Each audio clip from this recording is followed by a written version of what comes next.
quero falar um pouquinho hoje sobre graça que alimenta a vida. E baseado no texto de Marcos capítulo 6, nos versos 31 a 34, eu estou aqui com água do lado, porque eu acabei de falar, né? E aí eu vou alimentando a garganta com água. Mateus capítulo 6, nos versos 31 a 34. O texto bíblico diz assim: havia muita gente indo e vindo ao ponto de eles não terem tempo para comer. Jesus lhes disse: venham comigo para um lugar deserto, deserto e descansem um pouco.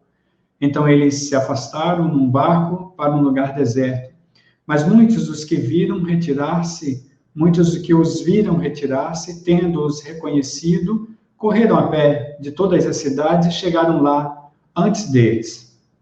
Quando Jesus saiu do barco e viu uma grande multidão, teve compaixão deles, porque eram como ovelhas sem pastor, então começou a ensinar-lhes muitas coisas. Eu gosto muito de falar sobre esse texto, muito, porque nosso trabalho em Betânia tem sido marcado pelos necessitados desde 2006, quando nós começamos a trabalhar com os moradores em situação de rua, lidando com pessoas com dificuldades financeiras, morais, emocionais, e nós compartilhamos com eles. Temos o trabalho direto nas ruas e também temos o café da manhã com eles aos domingos. Aos domingos, eles vêm, são recebidos, fazem sua higiene matinal, depois sobem para o café. E, infelizmente, nesse momento está interrompido por causa da pandemia, mas esperamos em breve retornar. E em breve eu começarei um trabalho específico com eles nas ruas, mais um trabalho científico para dar respaldo, para sabermos como ajudá-los melhor. E esse texto me chama muita atenção por causa das atitudes de Jesus Cristo. Então, queria começar falando para os irmãos primeiro que a agenda do mestre acontece na necessidade do outro. Quando a gente olha para o Evangelho, a gente percebe que antes de nós vem o outro, né? Ame ao seu próximo como a si mesmo. Então, essa questão do próximo é muito importante para o Evangelho. Veja o texto que eu trouxe para vocês, né? Nos versos 31 a 33, a gente percebe que tem muita gente ali, naquele local com Jesus Cristo, e ele chama os discípulos para um lugar deserto para descansarem. Jesus se preocupou com os discípulos dele naquele momento. Mas, ao mesmo tempo, muitas pessoas perceberam que eles tinham saído dali e acompanharam os passos do mestre e chegaram até antes que eles. Algo me chama a atenção nesse momento, quando a Bíblia relata que Jesus Cristo teve compaixão daquelas pessoas, porque elas pareciam como ovelhas sem pastor, né? Estavam perdidas. E aqui no decorrer do texto, a gente percebe que não era uma perda apenas espiritual, eles precisavam do alimento do corpo também. Nesse sentido, a gente entende claramente João 3,16. Porque Deus amou o mundo de tal maneira que deu seu único Filho para que todo aquele que nele crê não pereça, mas tenha a vida eterna. Ele veio por amor em prol daqueles que necessitam dele. E quero chamar a sua atenção para um texto que eu vou passar para você. Aliás, eu geralmente trago textos longos, mas não se preocupem, porque o objetivo é a gente se inteirar do contexto, mas ao mesmo tempo entender o que eu quero trazer. Então, Marcos capítulo 10, nos versos 13 a 16, Marcos 10, 13 a 16, a gente percebe que as pessoas traziam crianças para Jesus Cristo, né? E uma coisa interessante é que os discípulos ficavam chamando a atenção, repreendiam as crianças. Eu paro para pensar aqui, né? Às vezes eu tenho crianças no nosso salão de reunião. E eu percebo como é que as pessoas ficam inquietas, incomodadas com os barulhos que as crianças fazem, né? Algumas pessoas me perguntaram, você não se incomoda? Não, são crianças, elas agem como crianças, né? Eu imagino que naquele momento as crianças começaram a correr, começaram a falar alto, né? As pessoas, Jesus falando, as pessoas ouvindo, e elas ali. Os discípulos chamaram a atenção. Mas percebam, Jesus Cristo o que faz? Ele simplesmente chama as crianças para si, né? E diz, deixem vir a mim as crianças, não as impeças, pois o reino de Deus pertence aos que são semelhantes a elas, né? Jesus estava sempre entendendo a necessidade do outro. Ele fica indignado porque simplesmente chama a atenção das crianças, porque os discípulos repreendem as crianças, né? E é interessante essa palavra, indignado, porque é como se ele estivesse puxando as orelhas dos discípulos, porque os discípulos não entenderam que as crianças deveriam estar ali também. Da mesma forma, percebam o texto de Marcos 5, capítulo 5, nos versos 21 a 43. Marcos 5, 21 a 43. O texto é longo, mas eu quero chamar a sua atenção. Jesus voltou para o barco, para outra margem. Uma grande multidão se reunia ao seu redor enquanto eles estavam à beira-mar. Tá? Chega um dirigente da sinagoga. Era Jairo. Estava muito agoniado. Ele prostra-se e simplesmente chama Jesus Cristo porque a sua filha está muito... Jesus, no verso 24, o texto deixa claro que Jesus foi com ele e uma grande multidão o seguia. Agora perceba, Jesus estava no caminho com todos. De repente chega alguém e eu preciso da sua ajuda. E Jesus diz, eu vou com você. A gente percebe claramente que a agenda do mestre está ligada à necessidade do outro. Mas aqui não para por aí, né? Estava ali certa mulher, diz o texto no verso 25, que havia 12 anos que vinha sofrendo de hemorragia. Ela padecera muito sob os cuidados de vários médicos e gastou tudo o que tinha, mas em vez de melhorar, piorava. Aquela mulher simplesmente teve uma ideia, teve uma intuição, né? Teve um rompante de fé e pensou, se eu simplesmente tocar na orla do manto dele, eu serei curado. E assim foi feito. Mas veja, Jesus estava atendendo Jairo, aquela mulher, e aí eu penso em quê? Penso em muita gente ao redor de Jesus. Ele no meio da multidão, os discípulos ao redor dele, meio que com seguranças, e Jairo chega, ele, não, eu vou com você. E ele se põe a caminho para sair com Jairo para ir até a sua casa. Aquela mulher o vê e pensa, ela toca no manto dele. Ele sente que sai o poder. Ele diz, tocaram em mim. Os discípulos dizem, claro que tocaram em ti. Muita gente, tem uma multidão ao teu redor. Ele, não, tocaram de forma específica. Ele se volta para aquilo. Ele, simplesmente, Jairo está ali do lado, mas ele toma conta desse momento. A mulher se apresenta no meio de todos e diz, fui eu, Senhor. Conta a história. E ele diz, tudo bem, mulher, tua fé te salvou, vá. Ela sai curada. E ele retorna ao caminho com Jairo. Nesse sentido, a gente percebe que Jesus está sempre com o mais necessitado. Perceba, Jesus chega à casa de Jairo, e aí muitas pessoas lá, aliás, antes, inclusive, disseram para Jairo, não vá, sua filha morreu, acabou, você não tem como incomodar o mestre nisso, não tem mais chance. Mas Jesus vai à casa de Jairo, porque ele sabia o que havia de acontecer. Chega lá, todos chorando, a menina morta, né? Ele simplesmente tira todo mundo do espaço, fica somente Pedro, Tiago e João com ele. ele diz, ela está dormindo. As pessoas acham engraçado. No verso 34, né, no verso 34, então, ele disse a Talita, aliás, no verso 34, não, mais adiante, vamos lá.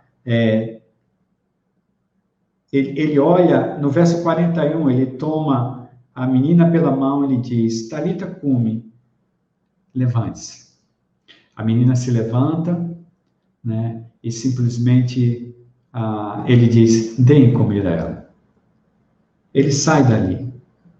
Mas, irmãos, o que me chama a atenção nisso tudo?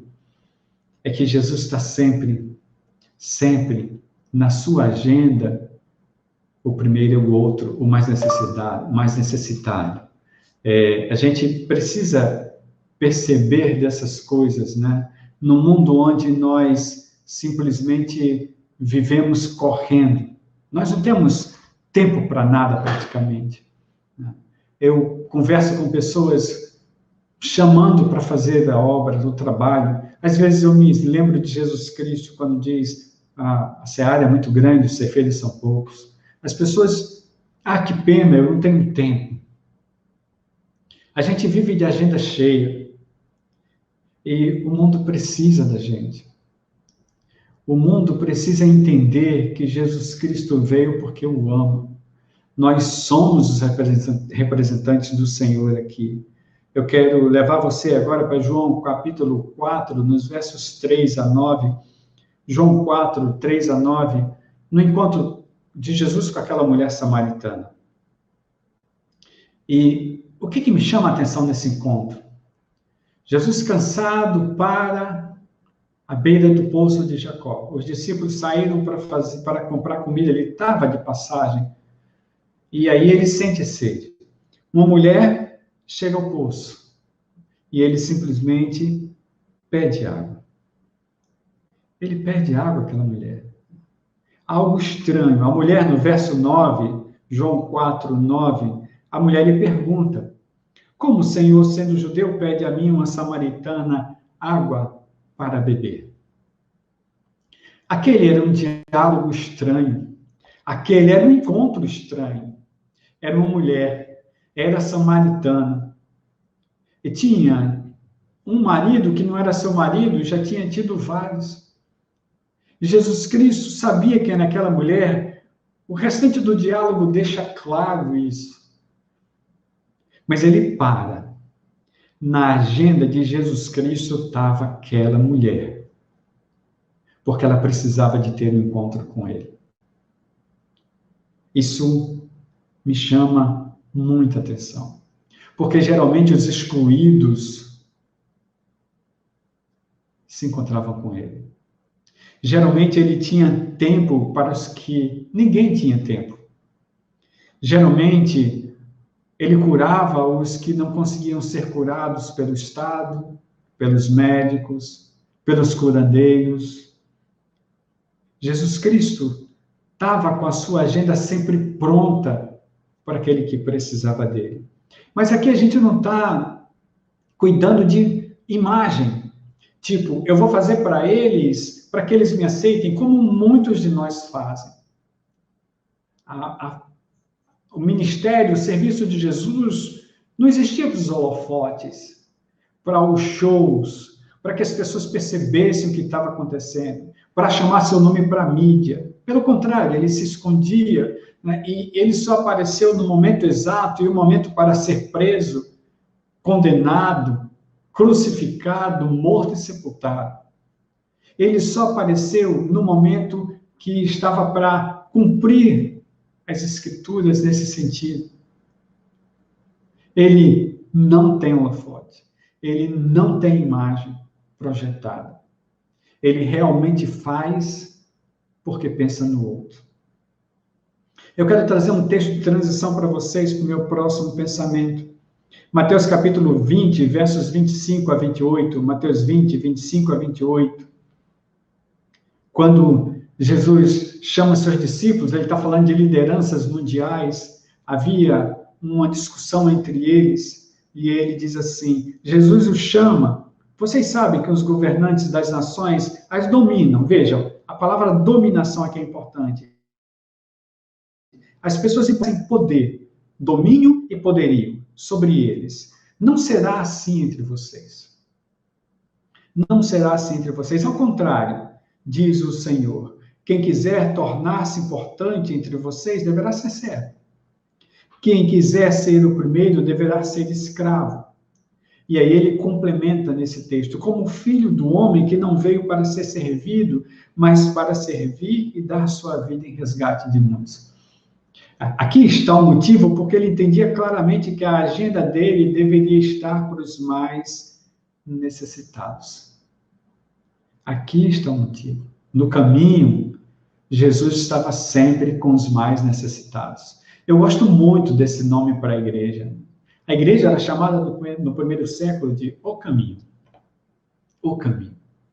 Porque a Bíblia relata Jesus Cristo sempre no caminho. E Jesus sempre olhando para aqueles que eram desprezados pela sociedade. Aí a gente coloca pecadores, publicanos, cobradores de impostos, gente doente, gente faminta, gente necessitada. Por falar nisso, eu percebo que no compasso da graça, o coração bate com o sofrimento do outro. Era assim que era Jesus Cristo. E quando eu uso o verbo no passado, eu me refiro ao Jesus histórico, aquele que esteve ali. Porque ele continua sendo depois de ressuscitado. Ele nos separou para que entendêssemos esse compasso, né, de termos corações que choram, que batem com o sofrimento do outro, no compasso do sofrimento do outro. No verso 34 do texto lido, Jesus sai do barco, vê uma grande multidão e tem compaixão deles. Perdidos, ovelhas sem pastor. Não tem quem os pastoreie, não tem quem os recolha, não tem quem cuide deles, não tem aprisco. Vivem perdidos e quem quiser que os pegue. Famintos. Nesse sentido, espiritualmente, mas depois a gente percebe que também materialmente. E aqui eu quero travar, né, no sentido de tentar entender, né, o diálogo entre ele e os discípulos, aqueles momentos ali. Veja, quando eu falo disso, quando eu falo de compaixão, de entendimento, de agenda para o próximo, de graça que bate com o coração do sofrimento do outro, eu vejo Mateus capítulo 25, quando o rei simplesmente diz: eu tive fome, vocês me deram de comer, tive sede, vocês me deram de beber, fui estranho, estrangeiro, e vocês me acolheram, necessitei de roupas e vocês me vestiram, estive enfermo e vocês cuidaram de mim, estive preso e vocês me visitaram. Era assim que era Jesus no caminho. E quando ele sobe aos céus, ele deixa a missão: vão e façam discípulos. Indo, vocês podem fazer discípulos. No caminho, vocês fazem discípulos. Ensinem tudo aquilo que eu ensinei para vocês. É exatamente disso que Jesus está falando. Eu não sei aonde a gente se perdeu, e eu até penso sobre isso, até estudo sobre isso, mas eu ainda me pergunto, como é que a gente continua sem entender o que Jesus Cristo falou? Sabe, irmãos, há uns 30 anos atrás, quando eu me deparei com esse texto de Mateus capítulo 25, como é que a gente não entende isso?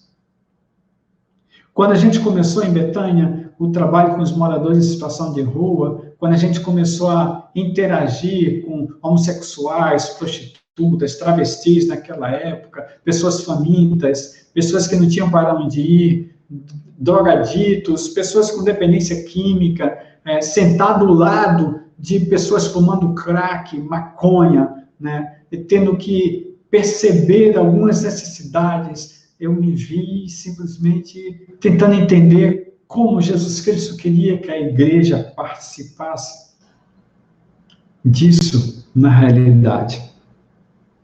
A gente precisa entender que a agenda da gente é a agenda do mais necessitado. A gente precisa entender que o compasso da graça bate sempre no coração do sofrimento alheio do outro. A gente precisa entender que esse coração que sofre é coração que bate junto do coração da gente. A gente precisa entender o que Jesus Cristo quis dizer que o texto quis dizer quando disse que Jesus Cristo teve compaixão daquele povo. Precisamos. Eu quero levar você para os versículos 35 a 38, versículos 35 a 38, lembra-se, a gente está em Marcos capítulo 6, 35 a 38. O texto bíblico diz que já era tarde, né?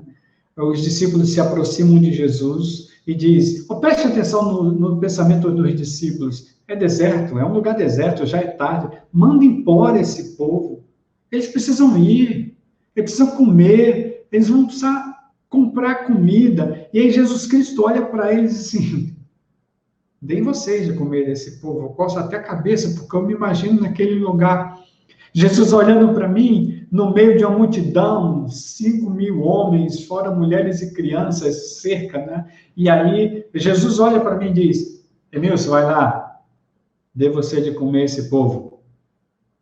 Ele diz, não, isso exigiria muito dinheiro. 1 denário era um dia de trabalho forçado, de trabalho braçal, quero dizer. 1 denário. 200 denários eram 200 dias de trabalho pesado. Nós precisamos precisamos pelo menos 200 denários. Nós não temos tanto dinheiro para gastar. Veja aqui, a gente vê a expectativa dos discípulos versus a vontade do Senhor. Precisa despedir esse povo precisa comer, a gente não tem pão, não tem peixe, aliás, não tem comida, né? Precisa muito dinheiro, então manda embora. E Jesus olha, vocês precisam dar de comer esse povo. Essa é a vontade do Senhor. Aqui a gente tem a preocupação humana e as suas vontades pessoais. Né? Não dá para transmitir, não dá para fazer, não temos dinheiro para fazer isso, não podemos fazer aquilo, precisamos de oferta, precisamos de dinheiro, precisamos disso, precisamos daquilo, tem que alguém ajudar, não tem como fazer a obra porque não vai dar. E Jesus olha para a gente e diz, vocês precisam dar de comer esse povo. Muito interessante isso. Veja, João, capítulo 6, os versos 5 e 6, o mesmo texto relatado por João, né? E Jesus simplesmente levanta os olhos diante deles, diante dessa grande multidão. Filipe, né, questiona ele. Né? Tudo indica aqui que foi Filipe, né, no texto de Marcos, mas aí João relata com maior detalhe. Filipe chega e, onde compraremos pão para esse povo comer? Aliás, Jesus pergunta a Filipe, né? Onde compraremos pão para esse povo comer? E aí, o texto bíblico diz que Jesus estava só testando Filipe. Porque ele já sabia o que ia acontecer. É interessante. Né? Eu gostei quando o pastor Starco, na hora da oração, disse, a gente vai passar por problemas, foi mais ou menos assim, a gente vai passar por problemas que a gente não sabe, mas tu já sabes. Jesus já sabia o que ia acontecer ali, e chega para Filipe e testa Filipe. Quantas vezes Jesus não nos testa nesse sentido? Porque a gente precisa aprender que a agenda é a agenda do mais necessitado. O coração da graça bate com aquele que precisa, com a dor do outro, e o Senhor já providenciou tudo. Nós que não entendemos. Nesse sentido, eu quero te chamar a atenção para Marcos, e aí já caminhando para o final, capítulo 10, os versos 17 a 22. Marcos 10, 17 a 22. Quando Jesus ia saindo, um homem se coloca de joelhos diante dele. Aqui a gente tem aquele texto do jovem rico. Eu não vou traçar muitos detalhes desse texto, porque você conhece, E aí você pode, inclusive, depois ver em Marcos 10, 17 a 22. Mas o jovem pergunta para Jesus, o que é que eu posso fazer para conseguir a vida eterna? Jesus diz, guarde os mandamentos, né? E aí o jovem simplesmente diz, eu faço isso desde adolescente. Jesus olha para ele, veja o verso 21. Jesus olha para ele e o ama. Jesus olha para ele e o ama. E olha, a fala de Jesus é fala de amor. Falta uma coisa para você, jovem. Venda tudo o que você possui, dê dinheiro aos pobres, você terá um tesouro no céu, e depois vem e me siga. Essa era a fala. Porque Jesus sabia que o tesouro do coração dele é no dinheiro. Não era a vida eterna. Mas aqui a fala de Jesus é tremenda, porque é uma fala cheia de amor. O texto diz, Jesus o amou. Jesus o amou. Isso movimentava o Senhor. A compaixão, que é resultado do amor, sempre movimentava o Senhor. Eu quero terminar trazendo um texto de Lucas, capítulo 17, nos versos 11 a 15. Jesus chega à cidade de Naim e, nesse sentido, na entrada da cidade, Jesus se encontra com um enterro. E ali, uma procissão. A mãe chorava muito. Seu filho estava morto, sendo carregado. E o texto bíblico, eu estou em Lucas 17, 13, o texto bíblico relata que quando o Senhor viu aquela mulher, aquele acontecimento, se compadeceu dela, olhou e disse, não chore. Não chore. Veja como o coração de Jesus bate com as necessidades, com os sofrimentos daquela mulher. Não chore. Ele se aproxima do caixão, do esquife, e simplesmente aqueles que carregavam o corpo pararam. Ele toca o caixão num ato totalmente contra a religiosidade. Tocar no morto era ficar impuro, mas ele não se preocupa com isso. Ele toca no caixão e simplesmente fala com o jovem, levante-se. Ele restabelece aquele filho tão importante para a viúva, porque a viúva não tinha quem cuidar dela. Irmãos, a gente precisa perceber que a agenda do reino, a prioridade é sempre para o mais necessitado. Sempre. O coração da graça sempre bate com a dor do outro. Sempre. Sempre. Vai ser sempre assim. Você olha a sua Bíblia, de Gênesis a Apocalipse, você vai ver isso. A gente pode até tentar negar isso, mas é realidade. Eu quero concluir em Mateus capítulo 22, nos versos 67 a 40. E aqui eu concluo mesmo. Porque esse é um dos textos mais importantes para mim. As pessoas põem à prova Jesus Cristo, mas ele simplesmente diz assim, olha só, perguntam sobre o mandamento. E ele fala, ame o Senhor seu Deus de todo o seu coração, de toda a sua alma, de todo o seu entendimento. Aí ele diz assim, o segundo semelhante a ele, ame o seu próximo como a si mesmo. Aí Jesus diz assim, ó, desses dois mandamentos dependem toda a lei e os profetas. Como se estivesse dizendo, resumam toda a Escritura, todas as Escrituras nesses dois mandamentos. Ame a Deus e ao seu próximo. A agenda do Mestre era sempre na prioridade do mais necessitado. Seu coração sempre batia com o coração doído do outro. A minha oração, irmãos, é que a gente incorpore isso. É que a gente entenda que é assim que o Senhor quer para nós. E a fala de amor é a fala que penetra transformando. Muito obrigado.